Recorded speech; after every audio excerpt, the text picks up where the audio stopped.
Amerika Birləşmiş Ştatlarının paytaxtı Vaşinqtonda Milli Qvardiya hərbiçilərinin silahlı hücuma məruz qalması barədə xəbər yayılıb. Hadisə Ağ Evə yaxınlığında baş verdiyi üçün insident dərhal siyasi müstəviyə daşınıb və böyük bir rezonans doğurub. Hadisə yerli vaxtla dünən təxminən 14:15-də, Bakı vaxtı ilə 23:15-də şəhərin mərkəzində patrul xidməti aparan iki hərbiçi naməlum şəxs tərəfindən hədəf alınaraq atəşə tutulub. Hərbiçilər ağır yaralanıblar və xəstəxanaya çatdırılıblar. Hücumdan dərhal sonra asayiş qüvvələri şübhəli şəxsi zərərsizləşdiriblər. Saxlanılan şəxsin 29 yaşlı Əfqanistan vətəndaşı Rahmanullah Lakanval olduğu açıqlanıb.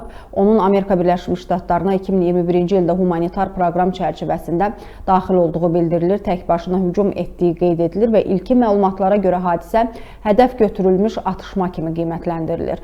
ABŞ prezidenti Trump hadisəyə sərt bir şəkildə reaksiya verib. O, sosial media platformasında paylaşdığı açıqlamada insidenti terror aktı adlandırıb və məsul şəxsin mümkün olan ən ağır cəza ilə üzləşəcəyini bəyan edib. Daxili Təhlükəsizlik Departamentinin rəhbərliyi də hücumu kəskin pisləyib, əlavə təhlükəsizlik tədbirlərinin görüləcəyini açıqlayıb. Müdafiə naziri paytaxtda 500 nəfərlik əlavə Milli Qvardiya qüvvəsinin yerləşdirilməsi barədə göstəriş verib. Hücum bir çox suallar yaradıb və bununla bağlı araşdırmaya başlanılıb.